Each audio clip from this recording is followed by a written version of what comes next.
Today we are talking about something that affects millions of people, often without them knowing about it. You know, we talk about so-called target organ damage, and most of the organs in the body are sensitive to high blood pressure. So for instance, if you take the heart, the way the heart responds to a high blood pressure is initially in a compensatory mechanism. The wall of the left ventricle, the major pumping chamber of the heart, becomes thickened. High blood pressure or hypertension doesn't discriminate against age, gender, race. It afflicts all of us. But what is important is if you have what we call those comorbidities, then you need to be particularly more aware. And as you mentioned, you know, diabetics, people who are smokers, people with truncal obesity, people who are gout sufferers, that constellation of metabolic syndromes, usually high blood pressure goes hand in hand. Is there a specific time that one should measure their blood pressure? So it's also a good question. The time of day you measure your blood pressure is not as important as to how you measure your blood pressure. And maybe I can discuss that now. You know, hypertension is it's of epidemic proportions. In sub-Saharan Africa, we probably worse off than the rest of the world. Don't be complacent. You may be lean. You may have no comorbidities. In other words, no diabetes, no gout, etc. But just be aware that if there are risk factors in terms of a family history of high blood pressure, you need to have that blood pressure checked. And I think the important thing about World Hypertension Day is a reminder for all of us as patients, but also as healthcare providers, to be cognizant of the fact that blood pressure is very prevalent in all of our communities.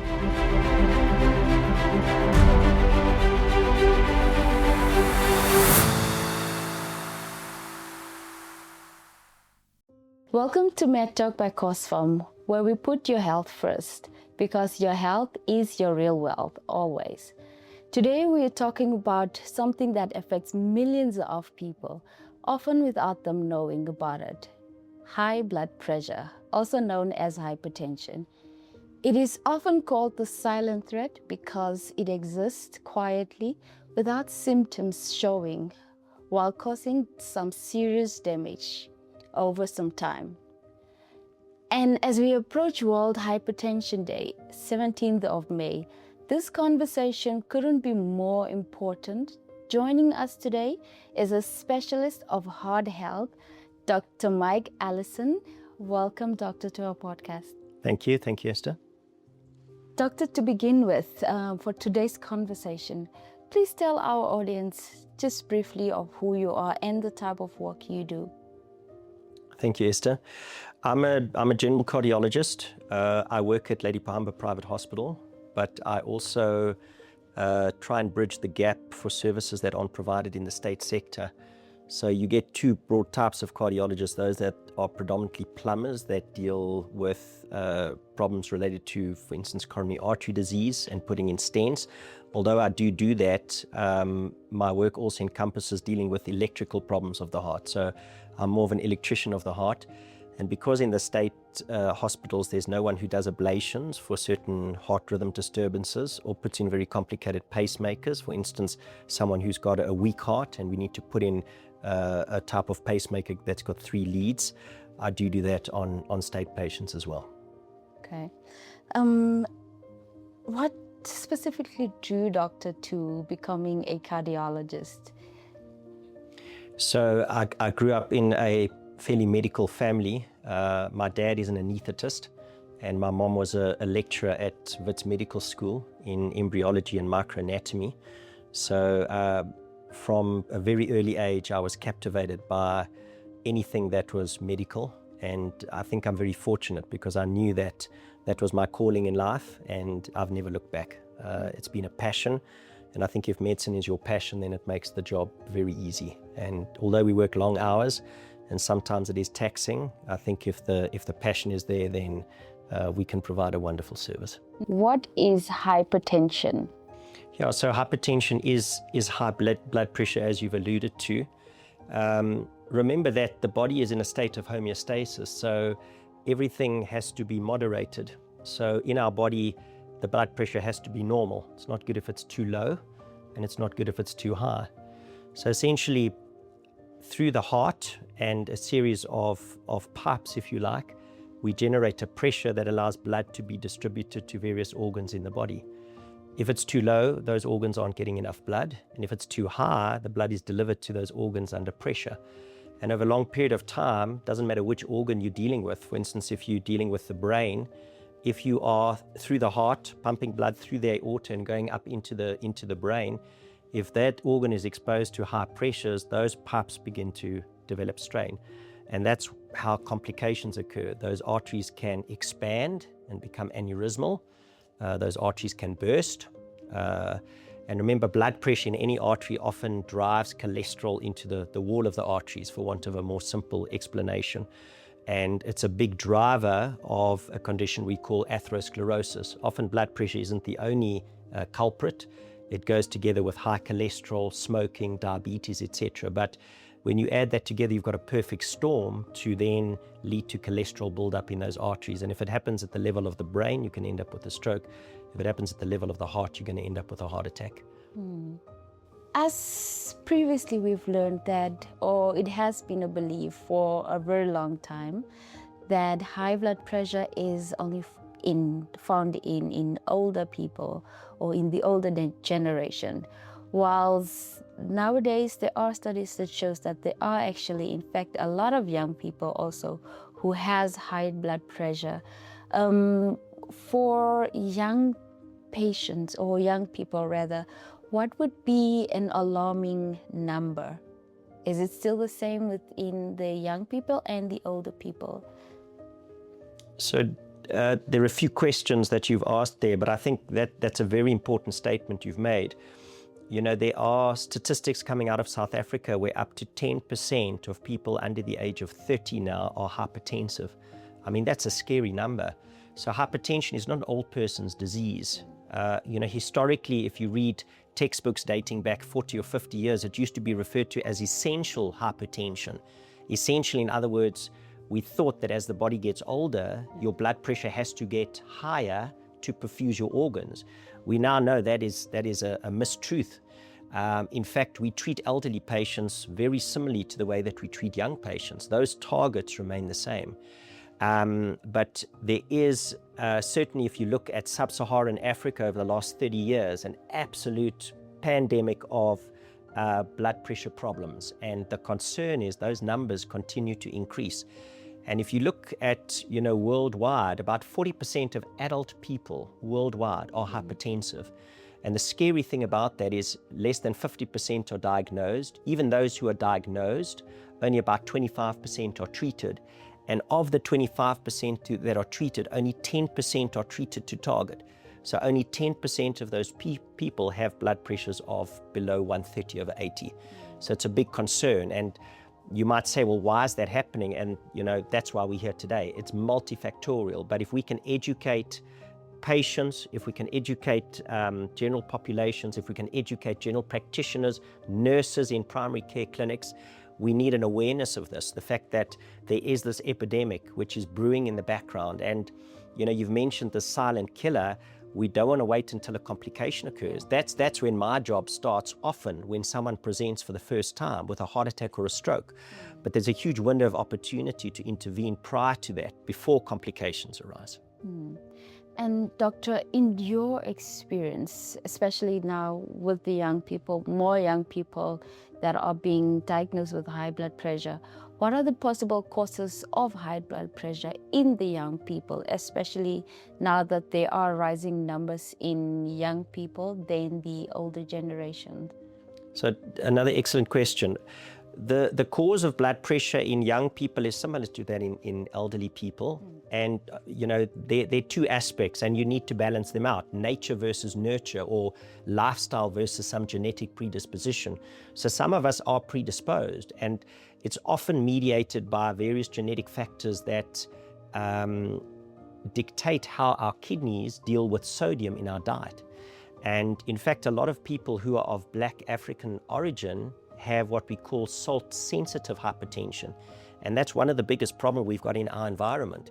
And, saying that, if you've got a genetic predisposition, so if mom has got high blood pressure and dad has got high blood pressure, and particularly if that blood pressure came on at an early age, under the age of 40, you as that child need to be particularly aware that your chance of getting high blood pressure is very high, in fact more than 50%. So there needs to be an awareness if other family members have got high blood pressure. And then you said, how's this mediated? Yeah. Lifestyle then comes into play. And one of those things is obviously, what your salt intake is. And unfortunately, if you don't eat food with a lot of salt, often it doesn't have the flavors that we enjoy. And there are regulations internationally in place, as well as in South Africa, which will dictate how much salt is allowed in certain products. But the big thing that often catches people out is processed foods and fast foods. So as a rule of thumb, what we would say to people who are at risk of developing high blood pressure or people who have high blood pressure, don't add salt to your food once it is prepared. You can cook with a little bit of salt, but don't add salt to that food once it's sitting in front of you. And watch your processed food intake, and you need to curtail your fast food intake. That's where the problems usually arise. And by curtailing your salt intake, a lot of people can manage their blood pressure with lifestyle intervention. Obviously, there are other factors that contribute as well, which I'm sure we're going to discuss a bit later. Yeah. Why is it that it is a silent killer? Also making reference to what you've said, that there are people who have it due to genetics. Is this the case with most of the people, or is this mostly contributed by their diet? So just in terms of the fact that a lot of blood pressure goes undetected, in other words, the silent killer, it's because people often only present with symptoms either when the blood pressure is excessively high or when they are presenting with a complication, such as a stroke or a heart attack or kidney failure. So it's important in terms of primary preventive measures to have screening processes in place where we check blood pressure on a regular basis. So if you're an at-risk individual, if you're overweight, if you've got a sedentary lifestyle, if you're diabetic, if you're a smoker, have your blood pressure checked. Anyone over the age of 40 should have their blood pressure checked, and even if it's normal, below 120/80, it should be checked again after 5 years.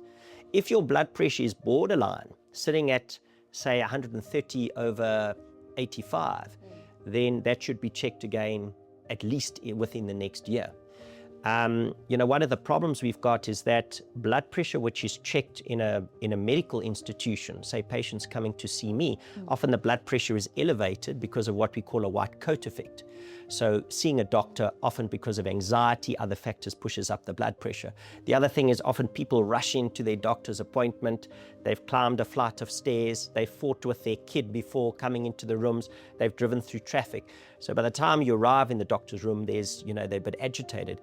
So and I think we're going to discuss it later, how to take a proper blood pressure, but one swallow doesn't make a summer. One isolated blood pressure doesn't mean you're hypertensive, but there are various apps that are available on various digital devices that you can use. An automated blood pressure machine is actually quite cost effective.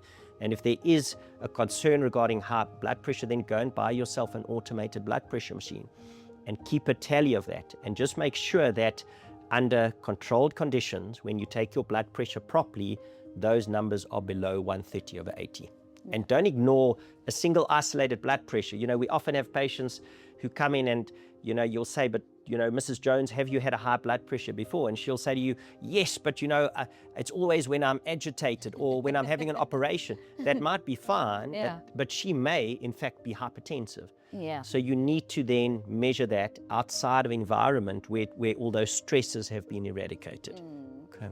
Now, for someone who feels completely fine, and there is no history of any family member having hypertension previously, why is it important that they get their blood pressure checked? Well, as you mentioned, it's the silent killer, and there are people who have no family history and who feel completely well, who do have high blood pressure. And as I say, it's a window of opportunity. It's just like ladies going for regular pap smears. It's men going for, prostate examinations. It's for people who go for screening colonoscopies and gastroscopies. All of those are instituted to pick up disease in the very earliest processes and prevent complications. So that remains fundamental in terms of screening processes. The one thing I will say out of the COVID pandemic is because everyone needed a blood pressure check before they got their vaccines, we picked up a massive number of undiagnosed hypertensive patients. And it was a revelation to see how many people, in fact, had were unaware of blood pressure, and some people had, what we would call malignant range hypertension, blood pressures of sort of 180 over 110, and walking around blissfully unaware. So, those screening processes remain important, and don't think just because you don't feel any symptoms that you are immune from having high blood pressure.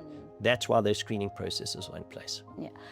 So now, for someone who's hypertensive and does not know and continues without going for a regular screening, what are the long-term effects for this type of patient? Why would that still be a concern?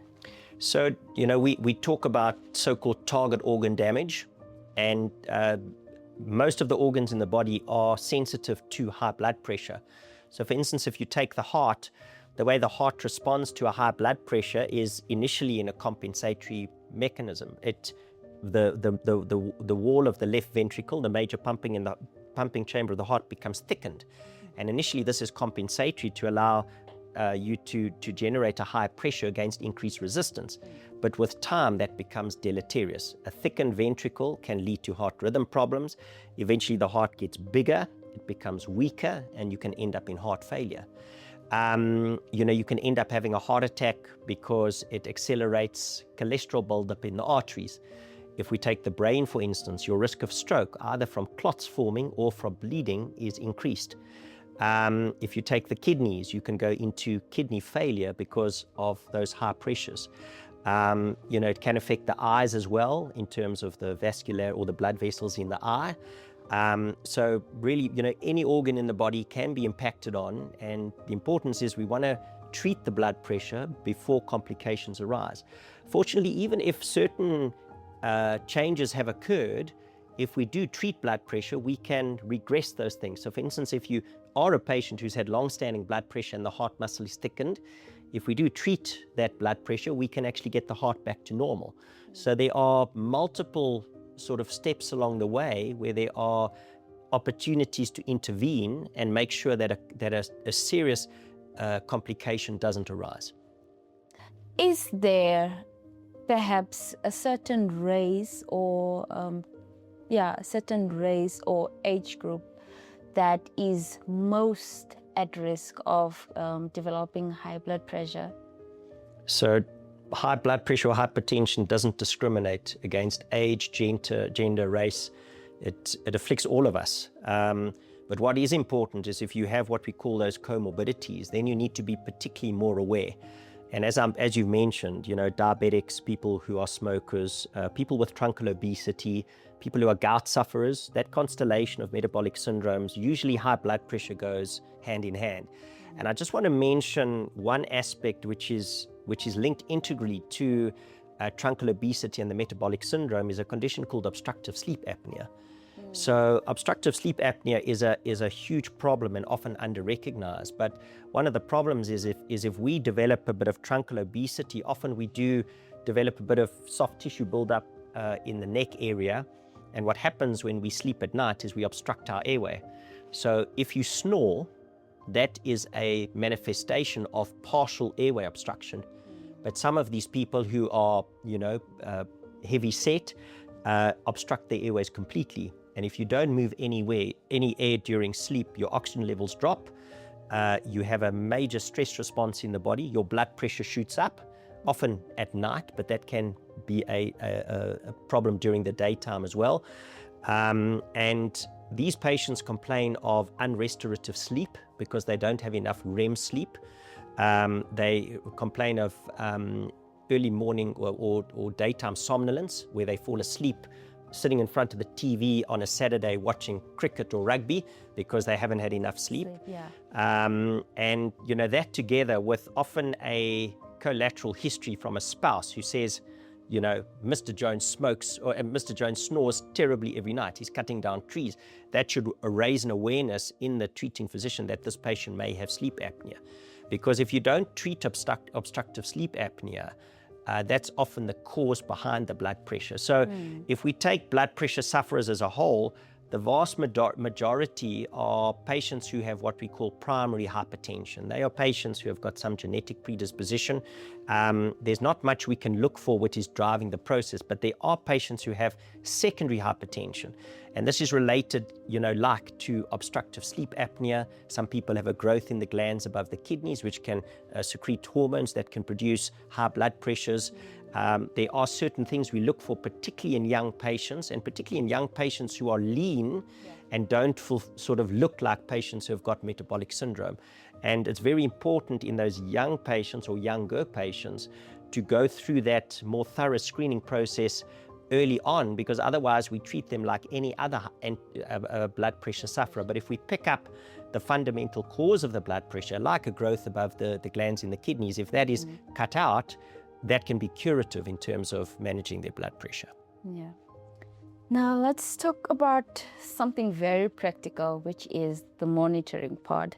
We've identified what are the possible causes of high blood pressure. We've spoken about persons that are likely to get high blood pressure, and also the health factors or lifestyle behaviors that contribute to high blood pressure. Now, looking at the monitoring part of managing high blood pressure, how often should one check their blood pressure? So that does depend on we've mentioned those comorbidities. We've mentioned if there's a family history. But if you take all comers, certainly you should have a screening blood pressure done at the age of 40. And if that's completely normal, then you can check it again in 5 years' time. But if your blood pressure is borderline, so if your systolic is above 120, that should be checked annually until it is completely normal, or until you become hypertensive, and then then the vigilance is obviously heightened. But don't neglect sort of one reading that's high, and we're often good. We ascribe it to some other cause, but you need to follow that up. Now, for someone who's already hypertensive, how often should they get the blood pressure checked? So it depends if that patient is controlled or if they're not controlled. Let's take both scenarios. Yeah. Is that controlled? So my controlled patients, I usually recommend that they do keep an eye on their blood pressure every 2 to 4 weeks. And that I recommend they do at home. So as I said to you before, automated blood pressure machines are readily available. We're going to discuss how your blood pressure should be taken. There is a double-edged sword, and you'll hear some doctors saying, but it's not a good thing to measure blood pressure at home because it causes undue anxiety. But as long as you explain to your patient that monitoring of your blood pressure at home is probably the most reliable environment to check your blood pressure, as long as you teach them how to take their blood pressure properly, and even if, and this is important, even if that first blood pressure is a bit high, check it a second or a third time and write down or record only the lowest blood pressure. And that allows for some of that sympathetic overdrive, some of that anxiety to have dissipated, so that the readings we look at are more reliable. If, however, we have a scenario of someone whose blood pressure is not well controlled, so not reached those magical targets of below 130/80, then, depending on the severity of it, those patients need to check their blood pressure weekly. And what I do is I like those patients to write it down. As long as it's not prohibitively high, I like to see what the trend is over a month. They send it through to me via email, and we can then advise. And quite important as well, and this has been highlighted over the last sort of 7 or 8 years, is also to keep an eye on what's happening to the heart rate, because we like that heart rate also to come down to below about 70 to 80, because if it's higher than that, it's an indication that your autonomic nervous system, the part of the nervous system you can't control, that leads to noradrenaline release. It means that's probably overactive, and that is one risk marker which probably should be addressed as a standalone entity. So when we record them, we record systolic and diastolic blood pressure as well as heart rate, and we monitor those trends. And remember, we're not robots. There will be fluctuation. So just because your blood pressure today measures 140/84 doesn't mean we need to rush in and change your blood pressure tablets. We need to see what the trend is and see what the averages are, and be aware that there will be certain spikes during periods of emotional distress, physical distress, anxiety, etc. So that also needs to take, it taken into consideration when looking at what those blood pressures are doing. Now, doctor, we're living in is there a specific time that one should measure their blood pressure? So that's also a good question. The time of day you'll measure your blood pressure is not as important as to how you measure your blood pressure. And maybe I can discuss that now. Yes, absolutely. But you've propped me up in a very good chair, and I say that because you need to be seated in a comfortable chair. Okay. You need to be seated for 5 minutes. Okay. Not within half an hour of a meal or having a cigarette, which obviously would discourage anyway. And essentially, I prefer the arm cuffs rather than the cuffs that go onto the wrist, because often your radial artery here is less compressible, whereas your artery, your brachial artery, is much more compressible here in terms of an accurate reading. And one important thing, if you're a big person, you need to make sure that the cuff size is correct. If you use a small cuff on a big person, it's going to overread. So generally, there is within the cuff a bladder. That's the part that inflates. And that bladder has to be 80% of the arm circumference. So if you use a small cuff on a big person and the bladder is only 50%, those readings are going to overread. Yeah. Okay, so it has to be an accurate reading.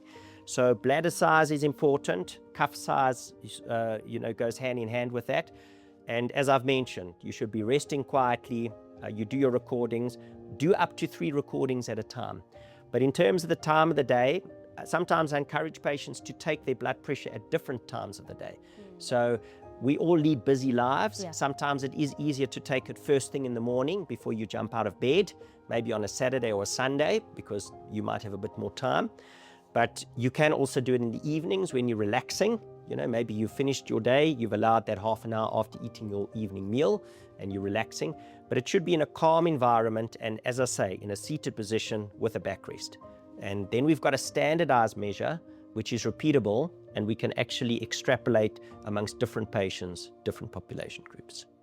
What are the common mistakes that patients have told you about during the consultations that they have made?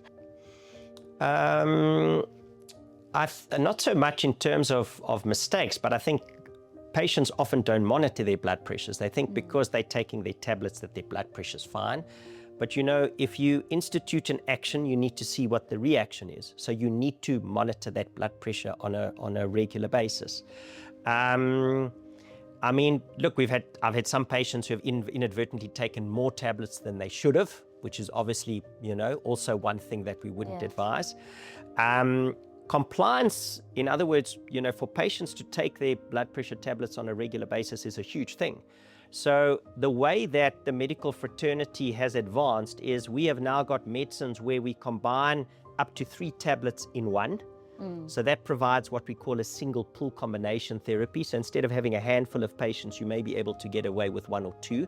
Yeah. And you also to take them only once a day, because we know if you only take them once a day, then patients will take them, more religiously. But treating blood pressure is a challenge because you don't feel unwell. It's also like treating high cholesterol. It's not like a headache. You take a paracetamol and you feel better. If your blood pressure is high, it may go for years before it's undetected. So it's, this type of thing where we are explaining the importance of taking your blood pressure tablets on a regular basis is fundamental, because by the time you start getting symptoms, and you might think then you're getting more reward for your tablet, we may have missed the boat. Yeah. So, to treat subclinical conditions or asymptomatic conditions is often difficult because patients don't feel any different. And in fact, what's important is that we don't make them feel worse. So we don't want to over-treat them, and we want to choose a specific tablet that doesn't have a side effect profile that may be conflicted with that particular patient.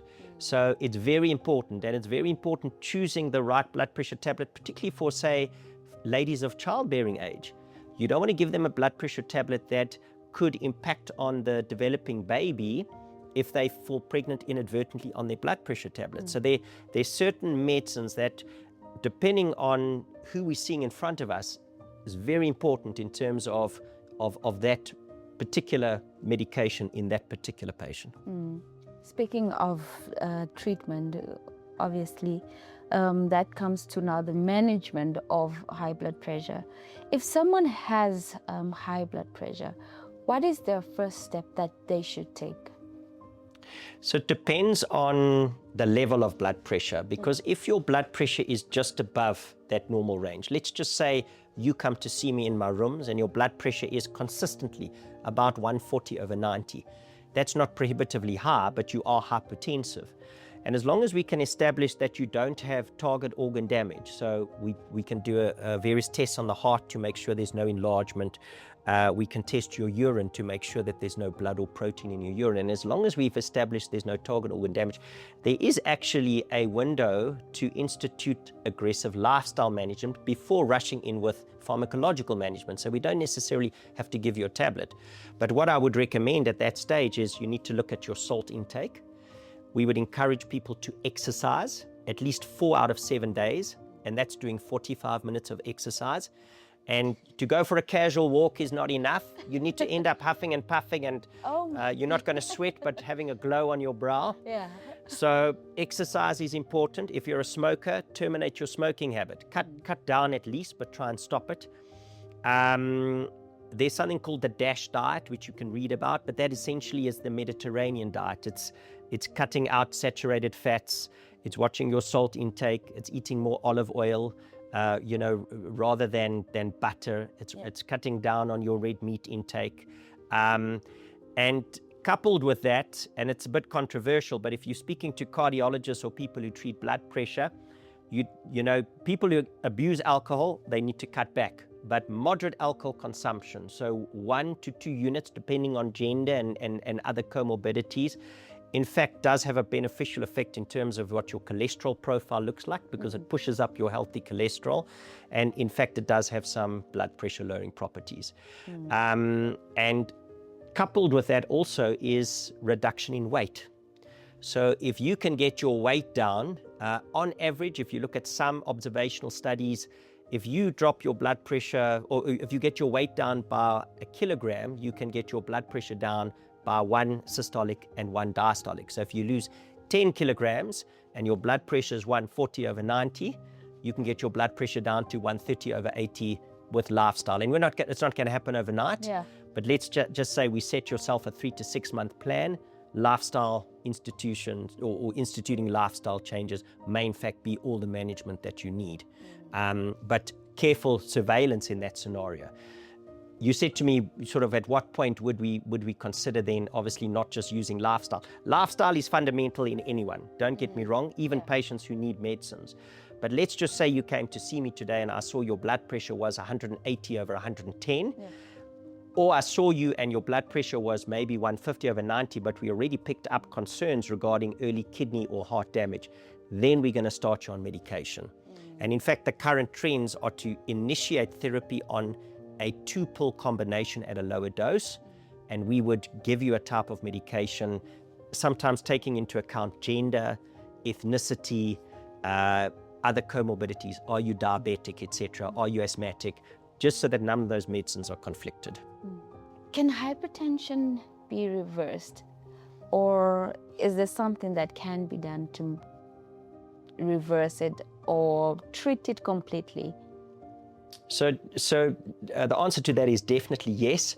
So for instance, if you've got a bad lifestyle, if you're overweight, you don't exercise, you smoke, you might have untreated obstructive sleep apnea. If you treat that, you may be able to get off your blood pressure tablets. And in fact, if you've got, say, someone who weighs 120 kilograms and through lifestyle intervention, they get their weight down to 100 kilograms, they stop snoring, their sleep apnea dissipates. Those patients, we very often cut back on their medicines, and some of them you can actually get off them because of the lifestyle interventions. The other classic example is a pregnant female who may have high blood pressure during her pregnancy, and after her pregnancy, the blood pressure normalizes. Now, that's obviously wonderful, but that lady is at risk of high blood pressure later in life. So don't think that because your blood pressure is normal at your 3-month checkup with your gynae that you can give the thumbs up and forget about it. That person needs very, very careful surveillance going forward. And obviously at very high risk of having high blood pressure during subsequent pregnancies. But there are reversible things. If you've got an overactive thyroid, if you treat the thyroid, the blood pressure can settle down. You know, in certain, and you know, remember I mentioned there is a list of causes of blood pressure, which we call, you know, secondary causes. And if we establish what that is, often in younger individuals, and treat that particular problem, a lot of those patients can then end up off any medication going forward. But important in anyone, even if you know, let's just say we get someone back to a normal blood pressure, careful surveillance going forward is paramount, because there is a high risk that your blood pressure will creep up in later years. While we're still speaking about management in hypertension, for someone who's living with a partner or sister or parent that is hypertensive, what advice would you give them to assist in monitoring the blood pressure of this person that they're living with? Well, you know, what we refer to ambulatory blood pressure monitoring would become important. And if you're a spouse or a sibling, you can facilitate that process, reminding them to check their blood pressure on a regular basis, making sure their blood pressure is checked correctly, going through the steps that I've alluded to. And often these patients need support, reminding them to take their blood pressure tablets. Compliance is so important. And it's under-recognized that, you know, a lot of patients, in fact, don't take their tablets. So patients need a constant reminder, you know, whether it's coming from a family member or a healthcare professional, just to reiterate the importance, because, you know, this condition is asymptomatic until a complication arises. So sometimes that positive reinforcement is very important in terms of long-term management. Yeah. Doctor, we've come to the end of our session. Thank you so much. I, however, would like, what is your take-home message to the audience for World Hypertension Day, and also just for hypertension management, either to the families or to the patients themselves? My message would be, you know, hypertension is it's of epidemic proportions. In sub-Saharan Africa, we probably worse off than the rest of the world. Don't be complacent. You may be lean. You may have no comorbidities. In other words, no diabetes, no gout, etc. But just be aware that if there are risk factors in terms of a family history of high blood pressure, you need to have that blood pressure checked. And I think important thing about World Hypertension Day is a reminder for all of us as patients, but also as healthcare providers, to be cognizant of the fact that blood pressure is very prevalent in all of our communities. So in terms of hypertension, we need to diagnose it more, and those patients who are diagnosed, we need to get more patients treated to target. Thank you very much, Doctor. Yeah, you've heard it, ladies and gentlemen, from Dr. M Alison, a cardiologist who's shared with us invaluable insights on high blood pressure. To our listeners, high blood pressure may be silent, but the impact not so silent. Knowing your numbers and making small lifestyle changes and seeking medical advice early can save your life. As we mark World Hypertension Day on the 17th of May, let this be a reminder to check your blood pressure and encourage those around you to do the same. MedTalk brought to you by Cospharm, because your health is your real wealth. Don't forget to like, share, and follow us on our social media platforms for more expert-led health conversation. From me, Esther Trope, is stay informed and stay healthy.